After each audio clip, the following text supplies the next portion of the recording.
మరి ఆంధ్ర తెలంగాణలో ఎందుకు చేయరండి? నేను ఇంకొక మాట కూడా అడుగుతున్నా బ్రదర్, మీరు దయచేసి ఇది ఒకటి జాగ్రత్తగా ఆలోచించండి. అసలు అస్సాంలో కూడా చేశారు.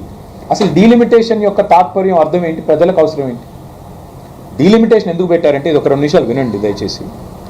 1947లో స్వాతంత్రం వచ్చిన తర్వాత రాజ్యాంగంలో పొందుపరిచిన నిబంధన ఏంటంటే, ప్రతి 10 ఏళ్ళకు ఒకసారి జనాభా ఎంత పెరిగింది, పెరిగిన జనాభాకి ప్రపోర్షనేట్గా మనం సీట్లు ఎన్ని పెంచాలి అని ఒక క్లాజ్ పెట్టారు. ఇది రాజ్యాంగంలో ఉంది. దాని ప్రకారం 51లో భారతదేశం మొట్టమొదటి సెన్సస్ జరిగిన తర్వాత ఆ రోజు 440 చిల్లర స్థానాలతో మొట్టమొదటి పార్లమెంట్ ఏర్పడ్డది. మళ్ళీ 10 ఏళ్ళ తర్వాత సెన్సస్ జరిగింది 61. అప్పుడు ఇంకో 40 సీట్లు పెరిగినాయి, 480 అయినాయి. 71లో మూడోసారి సెన్సస్ జరిగింది, మళ్ళీ ఒక 60 సీట్లు పెరిగినాయి, 543 కాడికి వచ్చినాయి. 71లో ఒక నిర్ణయం తీసుకున్నారు 1971లో. ఏమని? జనాభా చాలా ఇబ్బడి ముబ్బడిగా పెరుగుతున్నది, విస్తృతంగా పెరిగిపోతున్నది, దీన్ని కంట్రోల్ చేయాల్సిందే, అందుకే ఇంకొక 30 ఏళ్ళు no delimitation, no seat increase అన్నారు. 71 నుంచి 2001 వరకు ఫ్రీజ్ చేశారు. అందుకే మరి 30 ఏళ్ళు మళ్ళీ డీలిమిటేషన్ జరగలేదు. 3 సార్లు జరిగింది దేశంలో. 2001లో వాజ్పేయి గవర్నమెంట్, ఎన్డీఏ గవర్నమెంట్ ఏం చెప్పిందంటే, మరొక 20 ఏళ్ళు పోస్ట్పోన్ చేస్తున్నాం, దీన్ని ఇప్పుడు ముట్టుకోమన్నారు. ఈ 50 ఏళ్ళలో ఏం జరిగింది బ్రదర్? 71 నుంచి 2021 దాకా దక్షిణాదిలో జనాభా తగ్గింది. ఎందుకు? ఫ్యామిలీ ప్లానింగ్ బాగా చేశారు, కుటుంబ నియంత్రణ బాగా పాటించారు. ఉత్తరాదిన పెరిగింది. ఇప్పుడు భారత ప్రభుత్వం ఏమంటుంది? జనాభా అనేది దామాషా ప్రకారం సీట్లు ఇస్తా అంటుంది. ఎట్లా ఒప్పుకుంటాం? దక్షిణాదిలో నువ్వు చెప్పిన మాట పాటించి 1971 తర్వాత కుటుంబ నియంత్రణ చేసుకొని ఒక పిల్లగాడు 2 పిల్లలు కన్నందు పాపానికి ఇవాళ దక్షిణాది ప్రాతినిధ్యం తగ్గిస్తాం అంటే ఎవడుకుంటాడు? ఎందుకు ఊకుంటాడు? నువ్వు చెప్పింది తిన్నందుకు మాకు శిక్ష ఇస్తావు, నువ్వు చెప్పింది తిననోనికి వానికి ఏమో ప్రైజ్ ఇస్తా అంటే ఎవడుకుంటాడా? అందుకే మేమేమంటున్నాం, ఇవాళ భారతదేశ పార్లమెంట్లో లోక్సభలో మీకు 543 ఉంది నెంబర్. మేమేమంటున్నామంటే, డీలిమిటేషన్ యొక్క ఉద్దేశం ఏంటి? డీసెంట్రలైజేషన్, వికేంద్రీకరణ జరగాలి, ప్రజలకు ఇంకా సన్నిహితంగా, రిప్రజెంటేటివ్ డెమోక్రసీలో ప్రజలకు సన్నిహితంగా పనిచేయాలి నాయకులు అని. మీకు అవసరం అనుకుంటే, నిజంగానే ప్రజలకు అవసరం అనుకుంటే ఎమ్మెల్యే సీట్లు పెంచండి. దేశంలో 4000, ఎందుకంటే ఫస్ట్ పాయింట్ ఆఫ్ కాంటాక్ట్ ఎప్పుడు ఎమ్మెల్యేనే ప్రజలకి, ఎంపీలు కాదు. ఎంపీలు మొత్తం పార్లమెంట్లో ఢిల్లీ నుంచి ఏమైనా తీసుకొచ్చేది ఎంపీ. ఎమ్మెల్యే సీట్లు పెంచండి. 4000 ఎమ్మెల్యే సీట్లు ఉన్నాయి దేశంలో, 6000 చేయండి. మేము వద్దంటున్నాం. ఎంపీలు మీరేమంటున్నారు?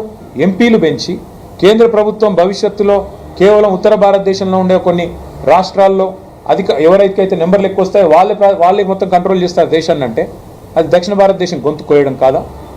అందుకే మేము దీన్ని తీవ్రంగా వ్యతిరేకిస్తున్నాం. నేను మళ్ళీ చెప్తున్నా వెంకటేష్, మీరు ఒకటి గుర్తుపెట్టుకోండి, ఈ ప్రభుత్వం, ఎన్డీఏ ప్రభుత్వం పార్లమెంట్లో పాస్ అయిన చట్టాలనే గౌరవించట్లేదు. ఆంధ్రప్రదేశ్ పునర్విభజన చట్టం 2014లో పాస్ అయింది, పార్లమెంట్ యాక్ట్ అది. దాన్ని అమలు చేస్తలేవు కదా నువ్వు. అస్సాంలో, జమ్మూ కాశ్మీర్లో డీలిమిటేషన్ చేస్తావు ఎట్లా, ఆంధ్ర తెలంగాణ చేయవట్లా, అట్లా నేను ఎట్లా నమ్మాలి మరి నిన్ను? అందుకే ఈ ప్రభుత్వం బిల్లులో ఏం పెడుతుందో చూసినాకనే మా పార్టీ అభిప్రాయం చెప్తాం. చూద్దాం వాళ్ళు ఏం చెప్తారు, ఏంది డీలిమిటేషన్. నిజంగానే నువ్వు అన్నట్టు 50% పెంచుతారా? ఇప్పటివరకు అంతా ఊహాగానమే కదా, అందరూ అనుకోవడమే తప్ప ఎవరికేం తెలియదు కదా.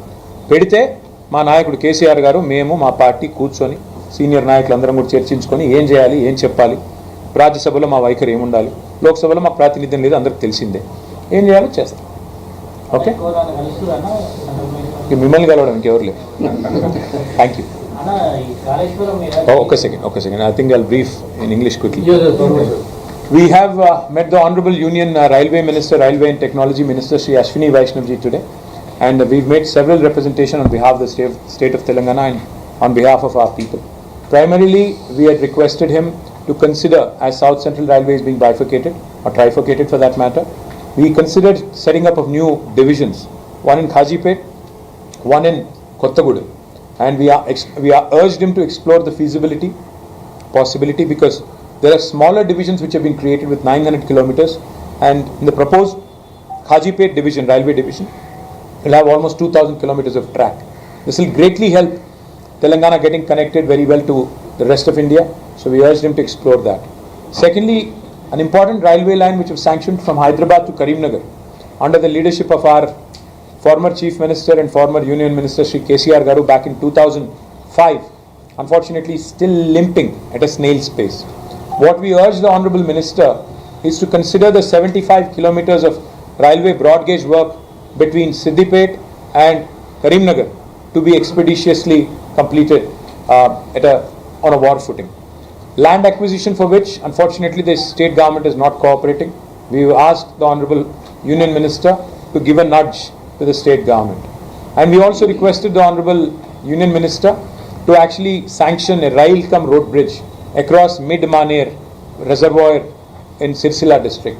We also urged the Union Minister to consider taking up of electrification works on this proposed rail so that it becomes an alternative route to people travelling by train to New Delhi. Likewise, we also urged the Union Technology Minister Ashwini Vaishnavji to consider activating all the 10 different infrastructure hubs that we have created in Tier 2 cities of Telangana, in Adilabad, Nizamabad, Karimnagar, Nalgonda, Mahbubnagar, Khammam. All of these locations we have set up 10 beautiful infrastructure facilities which unfortunately today are being absolutely unutilized. We urged the Honorable Union Minister to set up an India AI data lab in Warangal. We also urged the Union Minister to set up STPI centers in Tier 2 cities. We urged him to consider setting up more incubation centers in specific sectors like cybersecurity, deep technology, AI, and all of this we have urged him would provide